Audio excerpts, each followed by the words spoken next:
आज लोकसभा चुनाव हुए तो एनडीए को 20% सीटों का नुकसान।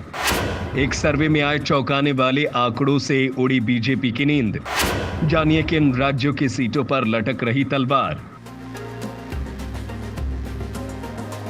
लोकसभा चुनाव में भारतीय जनता पार्टी के नेतृत्व वाला एनडीए सत्ता में वापसी करने के लिए रणनीति बनाने में जुटा है। इस बीच एक सर्वे में चौंकाने वाले आंकड़े सामने आए हैं। करीब 60% लोगों से टेलीफोन पर और 40% लोगों से घर घर जाकर सर्वे किया गया। इसके मुताबिक पिछले आम चुनाव के मुकाबले इस बार एनडीए को 6 राज्यों बिहार, राजस्थान, मध्य प्रदेश, झारखंड, महाराष्ट्र और पश्चिम बंगाल में नुकसान का अनुमान जताया गया है।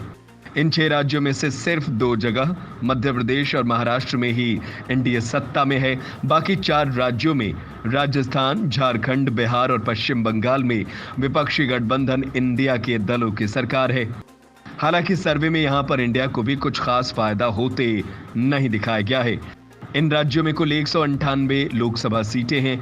2019 में यहाँ 163 सीटों पर मुकाबला हुआ था और एनडीए को जीत मिली थी। वहीं इस बार की बात करें तो सर्वे का अनुमान है कि एनडीए को 120 से 134 सीटों पर जीत मिल सकती है। इस हिसाब से तो एनडीए को 29 से 43 सीटों का नुकसान हो सकता है। सर्वे के मुताबिक राजस्थान में एनडीए को 20 से 22 सीटें, मध्य प्रदेश में 24 से 26 सीटें, महाराष्ट्र में 1 से 2 सीटें, बिहार में 22 से 24 सीटें, पश्चिम बंगाल में एनडीए को 16 से 18 सीटों और झारखंड में 10 से 12 सीटें मिलने का अनुमान है।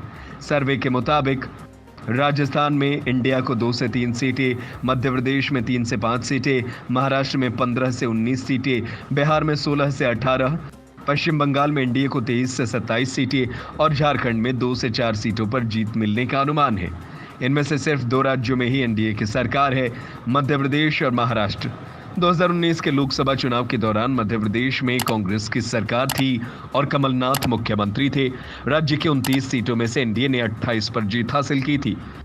वहीं महाराष्ट्र में शिवसेना के साथ बीजेपी गठबंधन में थी और एनडीए ने 48 में से 41 सीटें जीती थी।